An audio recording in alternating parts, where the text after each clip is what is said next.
துதியின் சத்தம். Praise the Lord. நள்ளிரவில் பவுலும் சீலாவும் கடவுளுக்கு புகழ் பாடி இறைவனிடம் வேண்டினர். திடீரென ஒரு நிலநடுக்கம் ஏற்பட்டது.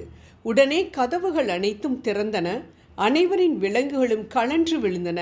திருத்தூதர் பணிகள் 16, 25 மற்றும் 26 இறை வார்த்தைகள்.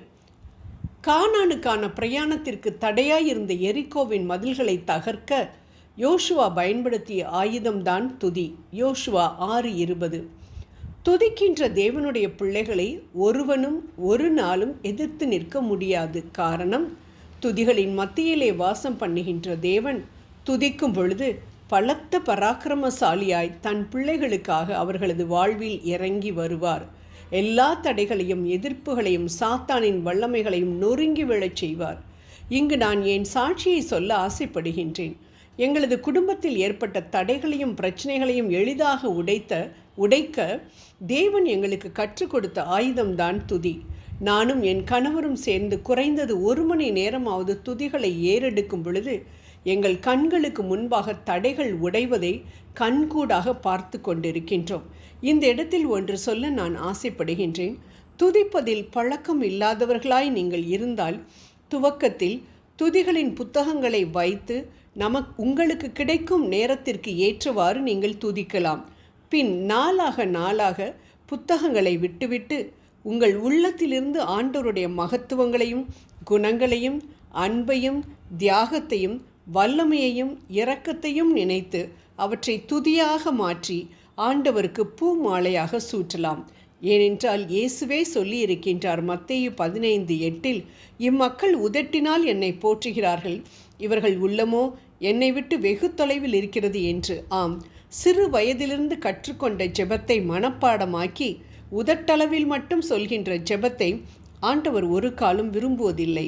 மாறாக உள் மனதிலிருந்து இறை வார்த்தைகளை துதிகளாக்கி ஆண்டவரிடம் சமர்ப்பித்தால் அவற்றில் உள்ளம் மகிழ்ந்து அவர் நம்மை மகிழச் செய்வார் என்று இதிலிருந்து அறிகிறோம். ஆகவே அன்பானவர்களே, பிரச்சனைகளை ஒதுக்கி வைத்துவிட்டு நம் தேவனை துதிக்க நீங்கள் நேரத்தை ஒதுக்கும் பொழுது துதிகளின் மத்தியில் வாழும் நம் தேவன் அதில் அகமகிழ்ந்து நம் தேவைகளை சந்திப்பார். ஜெபத்தில் பிரச்சனைகளையே சொல்லி கொண்டிருக்கக்கூடிய காரியத்தை நாம் தவிர்ப்போம். இது நாள் வரை நம் விண்ணப்பம் நமக்கு பதில் தராமல் இருந்தால் நம் ஜெபத்தை மாற்றி பார்ப்போமே. இயேசு அற்புதங்களை செய்வதற்கு முன் தன் பிதாவை துதித்தது போல யோவான் 11:41, மத்தேயு 26:30 நாமும் துதித்து நம் முன் இருக்கும் தடைகளை உடைப்போமா? பிரச்சனைகளை பார்த்து நினைத்து கண்ணீர் விட்டது போதும். இப்படிப்பட்ட ஜெபம் நமக்கு பதிலை தரவில்லை. நன்றாக யோசித்து பார்ப்போம். எவ்வளவோ ஜெபம் நாம் பண்ணியிருக்கின்றோம், ஆனால் அநேக ஜெபங்களுக்கு நமக்கு பதில் கிடைக்கவில்லை. ஆகவே நம் ஜெபத்தை மாற்றுவோம். ஆம், துதிக்கும் பொழுது ஆனந்த கண்ணீரால் அப்பா பிதாவே போற்றி, அன்பின் பிதாவே போற்றி, இயேசுவே போற்றி, எனக்காக மரித்த கிறிஸ்துவே போற்றி, தூய ஆவியே போற்றி, துணையாளரே போற்றி என்று உள் மனதிலிருந்து வரும் துதி நிச்சயம் நமக்கு விடுதலையை கொண்டு வரும். துதியெடுத்தால் சாத்தான் ஓடுவான், முறுமுறுத்தால் திரும்பி வருவான் என்ற பாடல் எவ்வளவு அர்த்தமுள்ளது என்பதை கண்டிப்பாக நீங்கள் உணர்வீர்கள். இயேசு துதித்த பொழுது ஆறுதல் கொடுத்த தேவன், அன்னை மரியாள் துதித்த பொழுது அவர்களை உயர்த்திய தேவன், பவுலும் சீலாவும் துதித்த பொழுது அவர்களின் கட்டுகளை அறுத்த தேவன். திருத்தூதர் பணிகள் 16:26. சாத்ராக் மேஷாக் ஆபேத்நேகோ துதித்த பொழுது 4வது ஆளாக அக்கினிச்சோலையில் உலா வந்து அவர்களை விடுவித்த தேவன். தானியேல் 3:25. பேதுரு துதித்த பொழுது சிறைச்சாலையிலிருந்து அவரை விடுவித்த தேவன். திருத்தூதர் பணிகள் 5:19. யோசுவா துதித்த பொழுது எரிகோவின் மதிலை உடைத்த தேவன். யோசுவா 6:20. யோசபாத்து துதித்த பொழுது பகைவர்களின் மேல் வெற்றியை கொடுத்த தேவன்.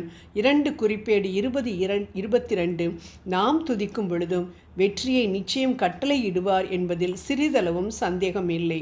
துதி முன்னால் சென்றால் தேவன் நமக்கு வெற்றியை கொடுக்க தயாராக அந்த இடத்தில் நின்று கொண்டிருக்கிறார் என்பதை நாம் உணர்வோம்.